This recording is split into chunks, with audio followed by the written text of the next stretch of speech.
संयुक्त भाषणामध्ये बोलताना उल्लेख केला की मोहोळ मतदारसंघातला 17 गावाचा बॅकलॉग आहे, तो बॅकलॉग म्हणून काढणार आहे. जर आमदार निधी आणत नसतील तर काम होत नसेल, बॅकलॉग कशा पद्धतीने राहतो काय सांगतो? आमदार निधी आणत नाही म्हणजे एका रस्त्याची 5-5, 6-6 वेळा उद्घाटन केली. मी आपल्याला सर्व मीडियांना मी ओपन चॅलेंज देतो की मोहोळमध्ये असणारी निजामी पाटील जी तानाशाही, दादागिरी, दडपशाही याच्या जोरावरती 50 वर्ष राजकारण करत आहे.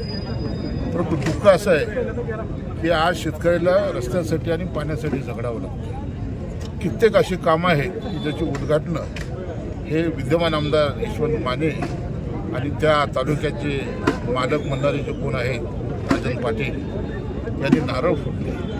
2-2 वर्ष झाले.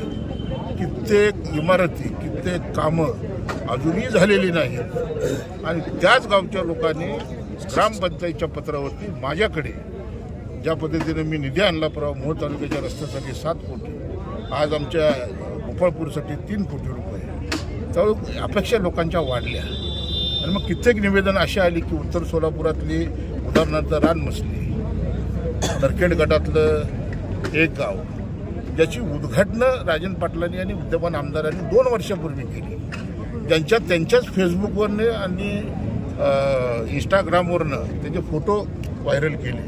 परंतु 2 वर्षामध्ये कुठलंही काम झालं नाही. त्या ग्रामपंचायतीनं माझ्या नावे ठराव करून मला त्याच कामासाठी निधी मागितला. ही अत्यंत शरमेची बाब आहे. आणि म्हणून मी तुम्हाला आज सांगतो की मोहोळ तालुक्यामध्ये असणारे हे निजामी पाटील जे तानाशाही, दादागिरी, खोटं बोलणे, काम न करता देखावा म्हणून लोकांची फसवणूक करणे, एक रस्त्याची 5-5 वेळा उद्घाटन करून सुद्धा तिथले रस्ते झाले नाहीत, असे जवळजवळ 200 ते 250 रस्ते आदरणीय महाराष्ट्राचे मुख्यमंत्री एकनाथजी शिंदे आणि त्यांच्या मंत्रिमंडळात असणारे आमचे शिवसेना भाजपाचे मंत्री आत्तापर्यंत मला तिथून 40 रस्त्याला मंजुरी दिली. त्याची मी गेल्या महिन्यात पत्रकार परिषद घेऊन त्या रस्त्यांच्या गावावाईज निधी आला. तो इथला BDO असेल, तहसीलदार असेल, प्रांत असेल, जिल्ह्याचा कलेक्टर असेल, जिल्हा परिषदेचा CO असेल, या सगळ्यांकडे त्याच्या कॉप्या आल्या. आता नव्यानं मी मुख्यमंत्र्यांकडे मागणी केली की साहेब 4-4, 5-5 वेळाला रस्त्याची उद्घाटनं केलेली आहेत परंतु रस्ते झालेले नाहीत. ही थोर मतदारांची फसवणूक आहे. त्याची चौकशी वगैरे करायला होणार आहे नाही. आता काही झालं की 50 खोके एकदम ओके म्हणणारे आज आमच्या सरकारमध्ये आलेले आहेत. त्याच्यामुळं काही म्हणतात ना आपल्याला दात आपले वोट आपले. मुख्यमंत्र्याला अडचण येईल असं कुठलंही काम मला करायचं नाही.